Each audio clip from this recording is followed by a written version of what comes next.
Hermanos, buenas tardes. Damos gracias a Dios nuevamente por permitirnos estar aquí predicando la palabra del Señor. El domingo pasado, para los que pudimos estar, el hermano Vaquera preguntaba acerca de cuántos años teníamos aquí. Estábamos celebrando los 137 años de la iglesia y preguntaba los años, y por ahí escuché a alguno que probablemente tenía 60 años en esta iglesia. Pero en lo particular, en lo personal, me puse a pensar, yo tengo 52 años. Es casi seguro que los 52 años, digo, desde que me recuerdo o tengo uso de razón, recuerdo desde temprana edad que estaba en esta iglesia. Y probablemente mi mamá me traía desde bebé. Pero me puse a pensar, hermanos, en estos 52 años, ¿qué tan fiel he sido al Señor? Y hablo, y esto lo que acabamos de leer está hablando el escritor de los Hebreos a los cristianos. ¿Qué tan fiel he sido al Señor al no desechar su gracia, al no desechar su primogenitura? Estamos hablando de tiempo reciente, estoy hablando de hace una semana de esto que estoy comentando. Pero desde los tiempos de los apóstoles, hermanos, existe esta preocupación que hoy tenemos y que no solamente en la iglesia Príncipe de Paz puede existir, sino en todas, hermanos. Hay una preocupación. Y el autor de Hebreos así lo dice. Si vemos el versículo 15 del capítulo 12, dice: mirad bien, estoy leyendo Nueva Traducción Viviente, no sea que alguno deje de alcanzar la gracia de Dios. Y el apóstol Pablo, a la carta a los Gálatas, capítulo 2, versículo 20, dice: mi antiguo yo ha sido crucificado con Cristo. Ya no vivo yo, sino que Cristo vive en mí. Hermanos, Dios nos concedió en Cristo todo lo que Él prometió. Y Pablo, en esta carta que escribe, ¿sí?, vive esa gracia, hermanos, que fue impartida a través de la fe. Pablo escribe esta carta a través de la fe que le fue impartida. Y la fe, hermanos, es la que nos da el acceso a esa gracia, en la cual estamos firmes en esa fe para no ver la gracia como algo sin sentido, como algo que desechar. En el versículo 21 de ahí de Gálatas, dice Pablo, mire lo que dice Pablo: yo no tomo la gracia de Dios como algo sin sentido. Hermanos, la gracia impartida, la gracia es Dios entregándose en el Hijo, en la vida tuya y en la vida mía. Pero ¿qué pasa? Yo actúo como si no lo fuera así, como si la obra perfecta de Cristo en la cruz no tuviera valor, como si en la muerte de Cristo no tuviera valor, como si no hubiera muerto. Y como vimos hoy en la escuela dominical o la escuela de formación cristiana, como si no hubiese resucitado ni siquiera hubiese ascendido, hermanos, como si no tuviera valor, como si Él no hubiese sido glorificado. Hermanos, si ignoramos todo esto y actuamos como si no hubiese existido, no estamos tomando esta parte de lo que nos dice Pablo, porque lo dice por algo, porque Él lo vive también, Él lo vivió. Pablo dice: yo no tomo la gracia de Dios como algo sin sentido. Reina Valera dice, no hago nula la gracia. El hombre natural que vive una parte en nosotros, hermanos, no puede obedecer a Dios. Pero Dios pide obediencia, ¿o no? ¿Pero a quién se la va a pedir? ¿Al hombre natural? No se la puede pedir al hombre natural. El único que puede obedecer a su Hijo es Cristo. Y una vez que la vida de Cristo es impartida en vida en nosotros, hermanos, lo que Dios busca en ti es lo primero que te dio. Cuando hay ese nuevo nacimiento, te dio a Cristo. Y Dios busca en ti a Cristo, no te busca a ti. La gracia explica esto, hermanos. Dios nos dio todo, a usted y a mí, que no teníamos nada. Dios nos lo da en Cristo. Dios no puede pedirte algo, hermanos, porque no tenemos nada que darle. Dios nos dio todo en su Hijo. Por lo tanto, hermanos, lo que ahora te pide Dios es lo primero que te dio. Que muestres a su Hijo. Nadie puede obedecer porque la obediencia es otorgada. Y el único que puede obedecer es Cristo, que ahora habita en nosotros. Oremos. Te damos gracias, Señor, por esta oportunidad que nos das de estar en tu casa de oración. Poder, Señor, meditar en tu palabra, en esta gracia en Cristo, porque Él ha sido dado a nosotros, Señor, para gloria tuya. Te pedimos, Padre, que esta palabra que hoy se va a predicar sea por medio de tu Espíritu Santo y que uses a este siervo inútil para honrarte y glorificarte. Y que tu palabra obre conforme a la necesidad de cada hermano presente. Tú sabes, Señor, qué es lo que necesitamos. Y sabemos que tu palabra lo llena en todo por medio de Cristo. Te lo pedimos en Cristo Jesús, nuestro Salvador. Amén. Hermanos, no hay nada que complazca al Padre que no sea Cristo. Eso hay que tenerlo muy en claro. No hay nada que complazca a Dios que no sea Cristo, que es expresado en la gracia. Cualquier otra manera de vivir sería un menosprecio, un desperdicio. Así que podemos ver esto de esta forma, hermanos. La obra de Dios operando en la gracia, ahora en nuestra vida, busca lo que nos dio en un inicio cuando creó al hombre. Dios creó a Adán y a Eva a su imagen. Hemos visto y hemos hablado mucho de cuál es esa imagen. Dios nos dio su justicia, Dios nos dio su conocimiento y Dios nos impartió de su santidad. Y solo así, hermanos, cuando empecemos a esto, versando, podemos expresar el propósito eterno de Dios.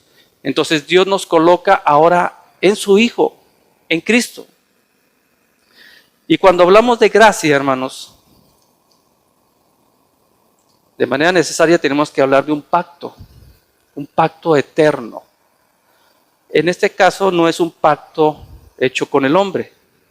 El pacto eterno, el pacto de la gracia, está hecho con Dios Padre, Dios Hijo y Dios Espíritu Santo en la eternidad, antes de la creación del mundo. ¿Y por qué ahora nosotros somos partícipes de este pacto eterno? Bueno, porque Dios, hermanos, a ti y a mí nos eligió colocarnos en su gracia por medio de su Hijo. Y así nos hace parte de esa relación del Padre con el Hijo. ¿Y qué quiere decir esto? Que ahora Dios nos ama de la misma manera que ama. Dios se relaciona contigo y conmigo de la misma manera que se relaciona con Cristo. Por esto dice Pablo, no menosprecien la gracia, no actúen como si no existiera. Este pacto, hermanos, define la naturaleza o define una naturaleza de una relación, y es por medio del Espíritu Santo que llegamos al entendimiento de esa naturaleza. O sea, no es por nuestra sabiduría, es por medio del Espíritu Santo que entendemos esta naturaleza de esta relación. Y podemos ver, hermanos, que estamos en el Hijo, que Dios nos ama como a su Hijo. ¿Sí? Entonces es cuando empieza, hermanos, a operar en nuestra vida, o debería operar en nuestra vida, un temor y un temblor. Cuando el Espíritu Santo nos hace ver ahora qué relación tenemos por medio de Cristo en Él. Y nos hace, hermanos, ocupándonos. Esto ya es una realidad, que usted tiene una gracia que Dios le ha dado de esta salvación y debe ser ocupada con temor y temblor. Segunda de Corintios, capítulo 3, el versículo 3, Nueva Traducción Viviente, también dice: es evidente que son una carta de Cristo que muestra el resultado de nuestro ministerio entre ustedes. De nuestro misterio entre ustedes. Ministerio. Gracias. Esta carta no está escrita con pluma y tinta, sino con el Espíritu del Dios viviente. No está tallada en tablas de piedra, sino en los corazones humanos. Hermanos, cuando Dios nos llamó y nos coloca en su Hijo, no te dio otro corazón, no me dio otro corazón, nos dio el corazón de su Hijo. Por eso aquí dice Pablo, lo escrito no está en papel y tinta, no está en una piedra, está en el corazón. Y nuestro corazón no es el corazón de Cristo cuando estamos fuera de Él. Es el cambio de la naturaleza, hermanos. Nos encontramos en una relación que desconocíamos, pero ahora no solamente Dios nos hace parte de esa relación, sino que además nos otorga su Espíritu para que lleguemos al entendimiento de esa relación. Y esto no está escrito únicamente en el Nuevo Testamento, sino también en el Antiguo. Mire Ezequiel, capítulo 36, versículo 26. Dice: les daré un corazón nuevo y pondré un espíritu nuevo dentro de ustedes. El hombre nuevo. ¿Quién es el hombre nuevo, hermano? Cristo. Les quitaré ese terco corazón de piedra y les daré un corazón tierno y receptivo. Y mire lo que dice el 27. Pondré mi espíritu en ustedes para que sigan mis decretos y se aseguren de obedecer mis ordenanzas. No está diciendo solamente pondré un espíritu, hermano. No, ¿cuál espíritu va a poner en nosotros? El Espíritu de Dios. Pondré mi espíritu. ¿Para qué, hermanos? ¿Para qué? Y esto es crucial, es importante. ¿Quién hace, hermanos, lo que cuando ya tenemos el Espíritu? No somos nosotros. Dios produce el hacer, ¿sí? Él produce la obediencia por medio de Cristo. Esta obediencia es otorgada. No es un obrar tuyo ni mío. Es su obra. Mire, dice: y haré, esta última parte, que sigan mis decretos. O sea, Él nos va a llevar a hacer su voluntad. Si el Señor no te lleva a hacer tu voluntad, debes de pensar si estás en Él. Y se aseguren de obedecer mis ordenanzas. Filipenses, capítulo 2, versículo 12. En la última parte de este versículo dice: esfuércense por demostrar los resultados de su salvación. Hermanos, no podemos ocuparnos de nuestra salvación porque no podemos salvarnos a nosotros mismos. Esto es una obra divina. Solo en el gobierno de Dios es pura gracia. Pero una vez que te fue concedida esta gracia, hermanos, no te ocupes de otra cosa. Ocúpate de esta realidad. Cristo, nuestra salvación. Ocúpense de esta realidad, no la hagan nula. Ocúpense, hermanos. ¿De qué manera? Con temor y temblor. Estoy pensando no venir al culto, estoy pensando no ir a las actividades, que te dé temor pensar eso. Esfuércense por demostrar los resultados de su salvación. Hermanos, si como iglesia estamos haciendo algo, es por la expresión de Cristo que está en nosotros. Lo importante, hermanos, es que Cristo esté en todo lo que tú hagas, lo que yo haga. Cuando Cristo vino, hermanos, a nuestra vida, se hizo uno. ¿Qué quiere decir eso? Que todo lo que habla Dios a su Hijo, te lo habla a ti también. Nos lo habla a nosotros, porque estamos en Él. Y la iglesia es una expresión de Cristo, hermanos. Nuevamente lo que decía el versículo 27 de Ezequiel: pondré mi espíritu en ustedes para que sigan mis decretos y se aseguren de obedecer mis ordenanzas. Dios está diciendo, no pueden hacer nada por su cuenta. No apliquen su justicia. Lo que ustedes llaman luz o ven luz, la realidad es que es oscuridad. Jeremías 31, 34. Salud.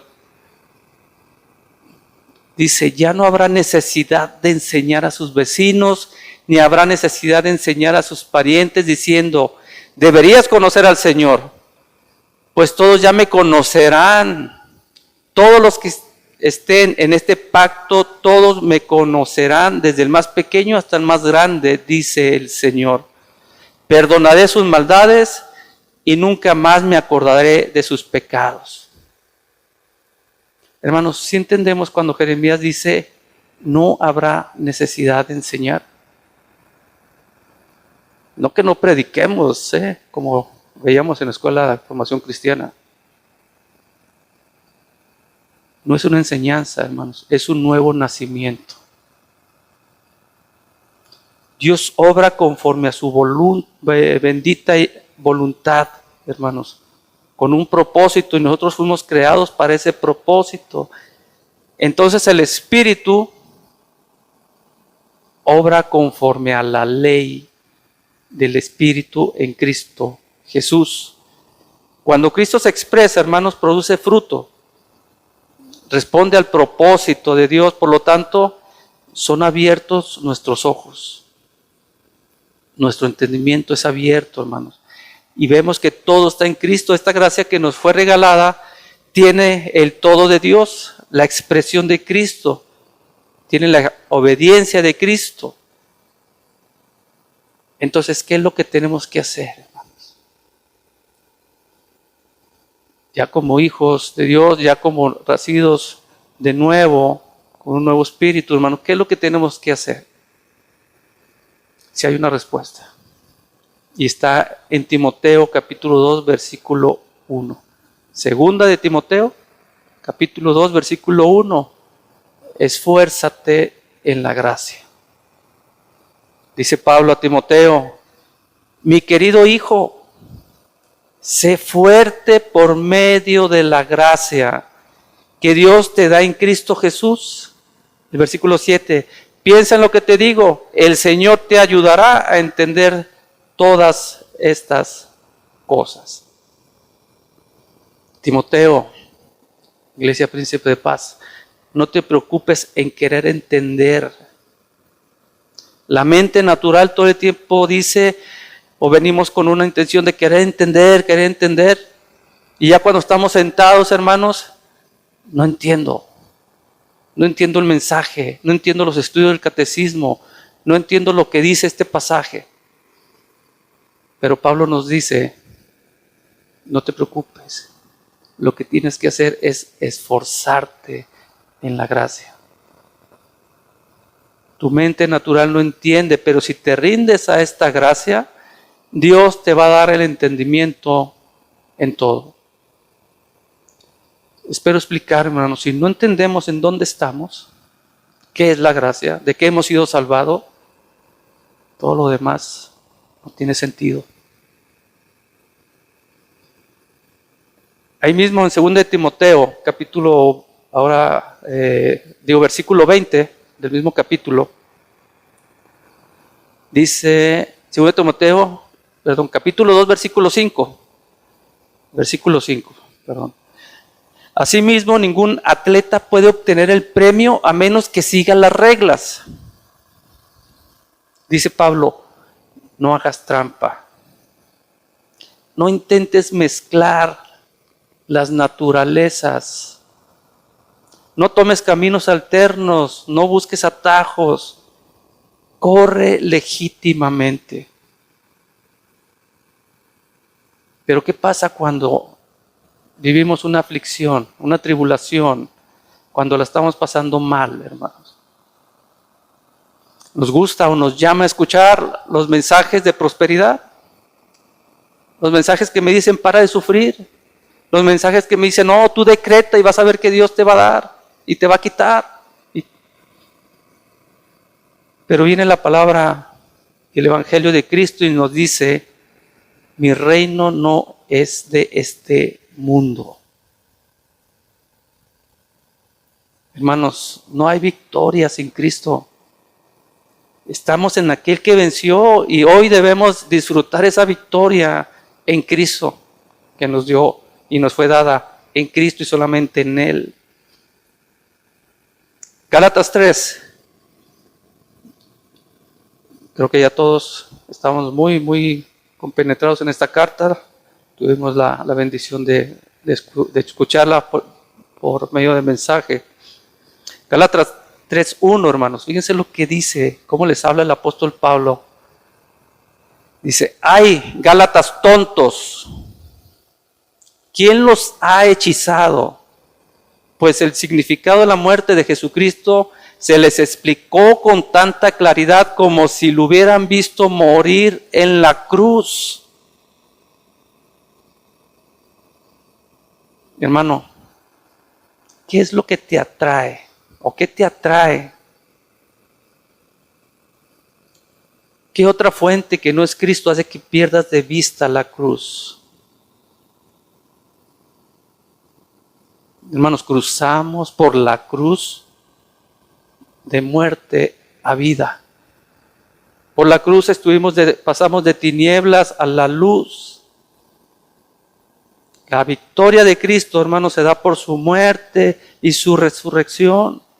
Y si no vemos la cruz, hermanos, no hay victoria. No hay gracia. Hermanos de Príncipe de Paz, no traten de evitar la cruz. Es a través de ella como vemos la gloria y el poder de Dios. Y como Pablo dice a Timoteo, no hagas trampa. No seas insensato, no busques satisfacción en tu propio corazón o en tu propia razón, en tu propia justicia. No pelees tu propia batalla. Si haces esto, vas a contaminar a otros. Solo esto se logra, hermanos, estando crucificados juntamente con Cristo. La cruz, en la cruz.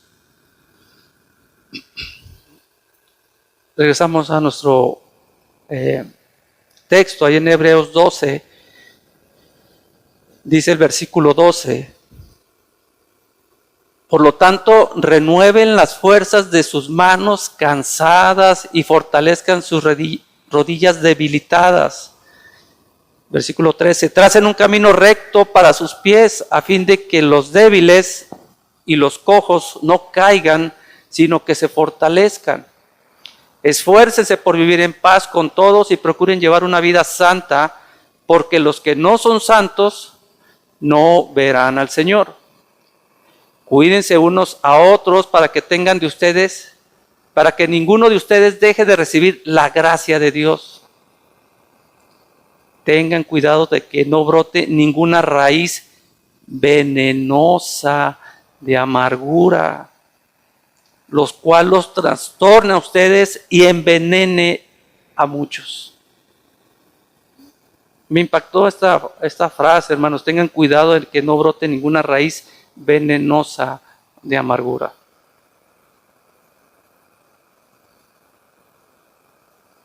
¿No ha sentido, hermano, que aún estando rodeados y sabemos que estamos en la gracia de Dios, te sientes oscurecido? Que tenemos conflicto con esta realidad de que realmente si somos salvos o no. Y empezamos a pensar en cómo buscar la gracia por nuestras propias convicciones, por nuestras propias razones, por lo que tú crees entender. Pero si llega a pasar esto en tu mente, va a suceder esto que escribe el autor de Hebreos. Y vas a contaminar a muchos. Hay un punto clave, hermanos, en el versículo 16.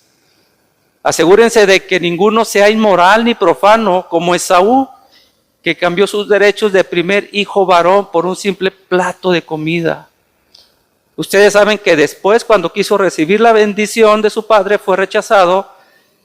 Ya era demasiado tarde para arrepentirse, a pesar de que suplicó con lágrimas amargas.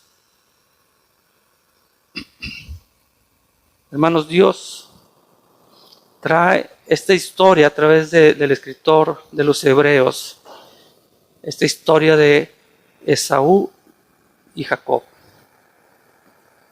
Y aquí busca que nos centremos en la historia de la redención. La historia de Esaú y Jacob no es la historia de dos hermanos. Es la historia, hermanos, de lo primero y de lo segundo. Es la historia de Adán y de Cristo. Es Jesús diciéndote, toda la escritura da testimonio de mí. La escritura conduciéndonos al Hijo, hermanos. Hemos sido enseñados mal. No es la historia de dos personas. Es la historia, hermanos, de dos pueblos. Es la historia de dos naciones. Y vamos a ver aquí qué es lo primero y qué es lo segundo. Bueno, el primer hombre que vemos aquí es Esaú. Y es la figura del primer hombre en el Edén, Adán. Un hombre que despreció el pacto eterno y el pacto de obras. Y ahora Esaú menosprecia la herencia, menosprecia la primogenitura que Dios le tenía. ¿Y cuál es el segundo hombre, hermanos? Jacob. Es la figura del hombre nuevo. El segundo hombre, Cristo. El primer hombre, hermanos, que es nuestra naturaleza, cada vez que se manifiesta, rechaza la gracia. Cada vez que vivimos en la carne, hermanos, cada vez que hacemos eso, cada vez que vivimos en la carne, hacemos nula la gracia. El segundo es aquel que porta un poder para expresar por completo el propósito por el cual fuimos creados. Y aquí hay un cuadro, hermanos, estamos ante un cuadro, nuevamente lo primero y lo segundo. Y vemos aquí un pueblo, porque así lo dice, una nación, un Israel. Pero un Israel en la carne y otro Israel en el espíritu. Y eso lo podemos saber porque la misma palabra nos lo dice. Vaya a Génesis 25, capítulo 25, versículo 22. Y aquí está, o vemos a Rebeca, que es la esposa de Isaac, preguntando por lo que sucedía en su interior, en su vientre. Dice el versículo 22, los dos niños luchaban entre sí dentro de su vientre, así que ella consultó o preguntó al Señor, ¿por qué me pasa esto? Y el Señor, hermano, le responde, los hijos que llevas en tu vientre llegarán a ser dos naciones. Y desde el principio las dos naciones serán rivales, una será más fuerte que la otra y tu hijo mayor servirá a tu hijo menor. ¿Se acuerda dónde vimos esto? Hace poco. Cuando Cam ve la desnudez de su padre Noé. Y desde ahí Dios maldijo a Cam con estas mismas palabras. Tu hijo mayor servirá a tu hijo menor. Estos dos hijos que están en el vientre de Rebeca, hermanos, señalan a dos pueblos corporativos. Dos Israel, dos naciones. El profeta Malaquías en el capítulo 1, versículo 1, lo dice. Dice, profecía de la palabra de Jehová contra, y aquí vemos contra quién, contra Israel. Versículo 2, yo os he amado, dice Jehová, y dijisteis, ¿en qué nos amaste? ¿No eres Esaú, hermano de Jacob? Dice Jehová, y amé a Jacob, y a Esaú aborrecí y convertí sus montes. Y mucho ojo aquí, hermano, no está hablando a una persona o de una persona, está hablando de la nación. Convertí sus montes en desolación y abandoné su heredad para los chacales del desierto. Aquí Dios está hablando de esa relación que tiene con esta nación, con estas dos naciones, estos dos Israel. Y lo explica, hermanos, cuál es esa relación. Y cuando dice ahí que amé a Jacob, en la última parte del versículo 2, que en la traducción al hebreo, hermano, desde el hebreo, quiere decir o tiene un trasfondo que dice, Él tiene mi aprobación. Es mi hijo y todo lo que es y todo lo que Él hace está aprobado por mí. Él me complace en todo. Él hace todo lo que yo anhelo. Jacob. Por eso está tipificando a Cristo. Y el verbo aborrecí, iniciando el versículo 3, que aborrece a Esaú, ¿qué quiere decir? No tengo relación con Esaú. No tengo relación con la carne. No tengo relación con el primer hombre. No tengo relación con aquel hombre que en pecado fue concebido. Génesis 25, hermanos, donde está esta historia de Esaú y Jacob, nos relata, y voy a hacer un resumen muy rápido. Jacob está preparando un guiso. Esaú viene del campo, viene agotado, viene con hambre, y cuando ve lo que acaba de cocinar Jacob, ese guiso que uno dice que es lentejas, creo que así dice la palabra de Dios, lentejas, le dice, te ruego que me des de comer de ese guisado porque me estoy muriendo de hambre. Y Jacob ve la oportunidad y le dice, sí, te voy a dar si me das tu primogenitura. La respuesta de Esaú, hermanos. Bueno, ¿ya qué? Estoy muriendo de hambre. ¿De qué me sirve en este momento la primogenitura?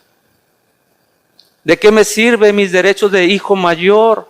¿Para qué me sirven? Me estoy muriendo de hambre. Y vende su primogenitura a Jacob. Mire el versículo 34 de ese capítulo 25 de Génesis. Escuchen, hermano. Entonces Jacob Jacob le dio a Esaú guiso de lentejas y algo de pan. Esaú comió y luego se levantó y se fue. Y mire, hermanos, la frase tremenda.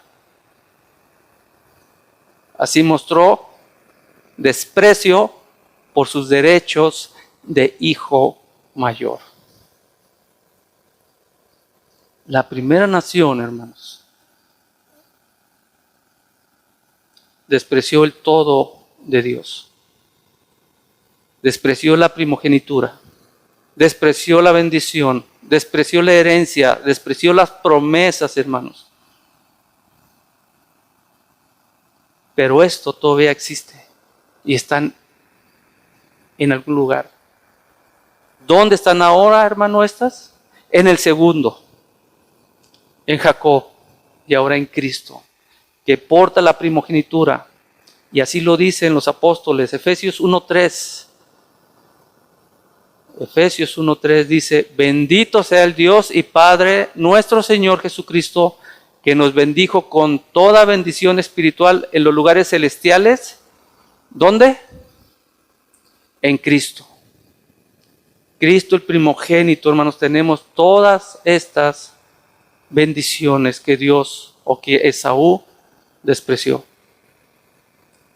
Ahora, ¿por qué tenemos la primogenitura, hermanos? ¿Sabe que usted tiene la primogenitura? Porque estamos en el primogénito. Porque Cristo, Dios, puso en nosotros al primogénito. Y una de las evidencias de que estamos en el primogénito es porque no estamos buscando bendiciones, hermanos. Aquellos que están afuera buscando todas estas bendiciones no están en el primogénito. ¿Por qué no las buscamos? Porque ya estamos y ya fueron concedidas todas en Cristo. Ya nos fueron concedidas todas en Él. Mire Efesios 1:11.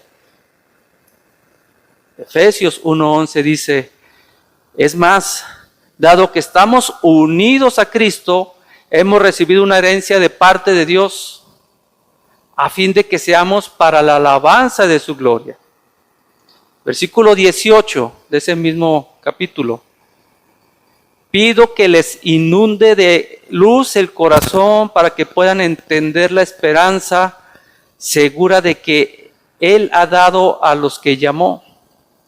Es decir, su pueblo santo, quienes son su rica y gloriosa herencia. ¿Qué vemos aquí, hermanos? Bendiciones, la herencia, las promesas, la vida eterna, y todo está en el primogénito. Todo está en Cristo. Segunda de Corintios 1:20. Pues todas las promesas de Dios se cumplieron en Cristo. ¿Cómo dice aquí esta traducción? No sé si ya lo tengan. Pues todas las promesas de Dios se cumplieron en Cristo con un resonante sí. Y por medio de Cristo nuestro amén. ¿Qué significa el amén? Que sí. Aquí dice que significa que sí. Y cuando nosotros pensamos, yo sí me puse a meditar en eso, cuando digo amén, que así sea. No, ya es un sí, hermano. O sea, Dios no va a ver si Dios me da esta promesa, no.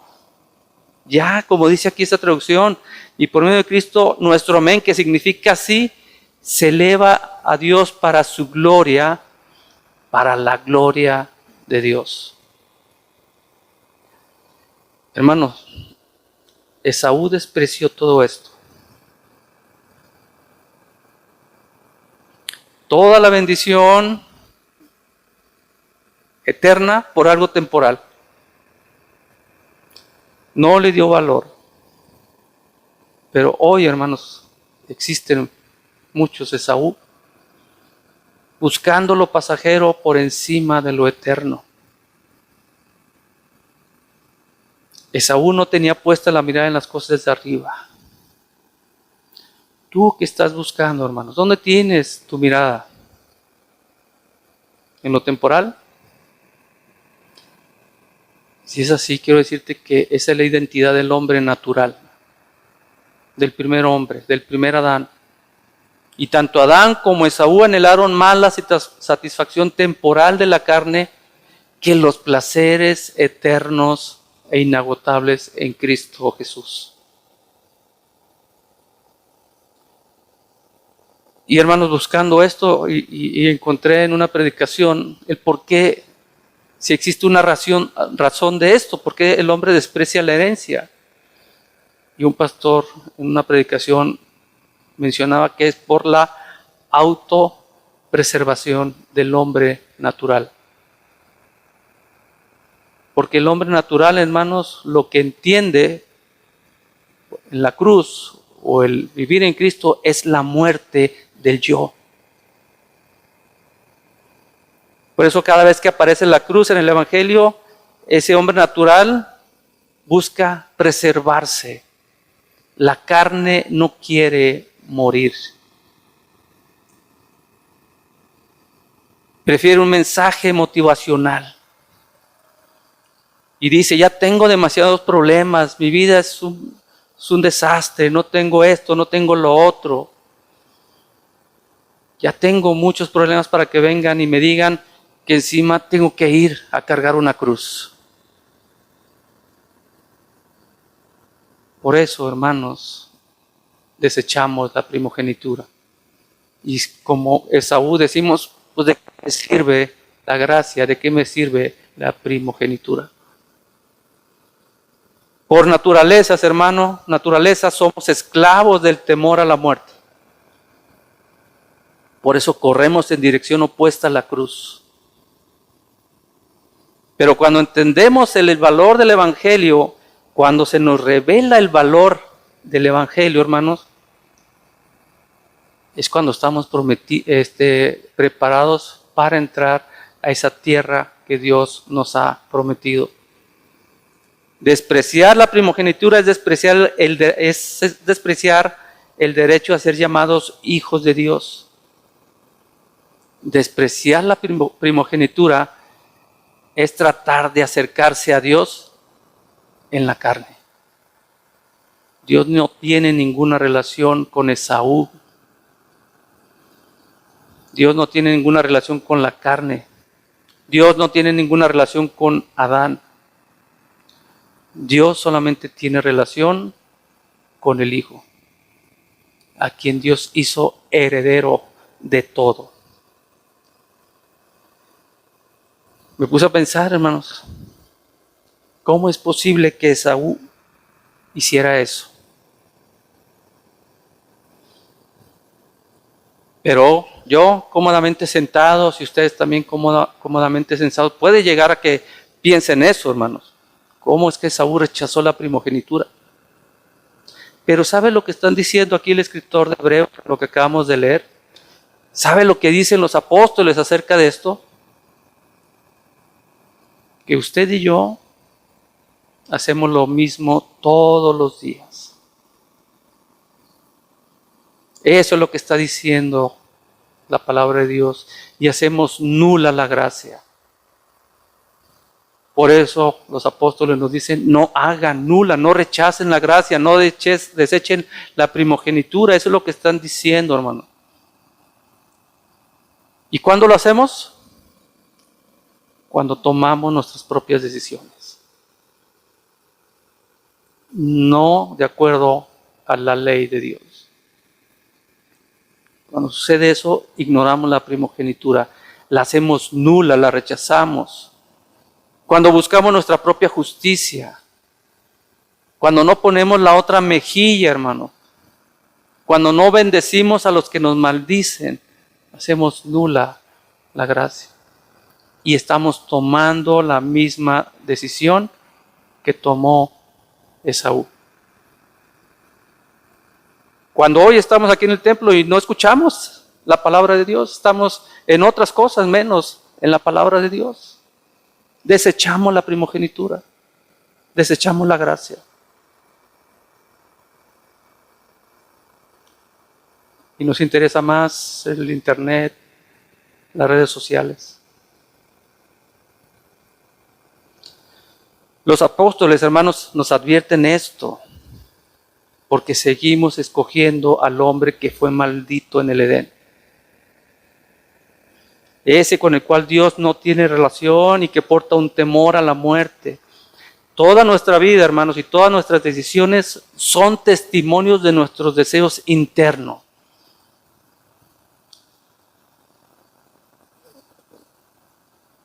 En las oraciones de la Escuela de Formación Cristiana decimos, es evidente que una persona que se congrega en este lugar no es hijo de Dios, no es nacido de nuevo, hermanos. Porque toda nuestra vida y todas nuestras decisiones, todos nuestros actos apuntan hacia el hombre natural y definen nuestra identidad. Cuando alguien de nosotros, hermanos, pasa una circunstancia difícil, viviendo una vida difícil, y lo hace extensivo a la iglesia, y nosotros como hermanos le decimos, sabemos y vemos que estás pasando por una prueba muy difícil, hermano, pero debes tener fe. Y eso está bien. Yo creo que a muchos nos han dicho eso, o hemos dicho esas palabras. Debes de tener fe. Pero la pregunta es, ¿cómo es tener fe? ¿Cómo tener fe? La fe, hermanos, es una persona. La fe está en el primogénito. No se puede hallar fe fuera de la primogenitura, fuera de la gracia. Solo está en el Hijo. Y rechazar la primogenitura es rechazar la fe en el Hijo. Es rechazar la bendición. Todo nos es dado en Cristo. La fe ni siquiera es nuestra. En esta historia de Esaú y Jacob hubo un engaño. Y hay quienes intentan justificar ese engaño. Y muchas veces es porque no entendemos cuando leemos el Antiguo Testamento. Cuando leemos el Antiguo Testamento buscamos moralejas, buscamos lecciones, buscamos héroes, ser como David, ser como Jacob, ser como el personaje que usted pueda ver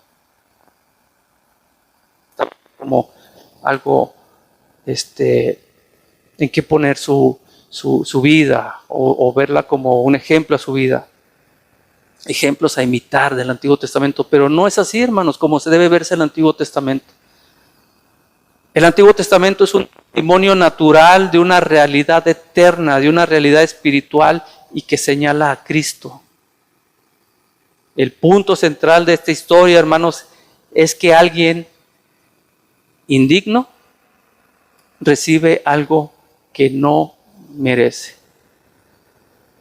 Alguien que no tiene derecho a recibir nada. Por gracia, Dios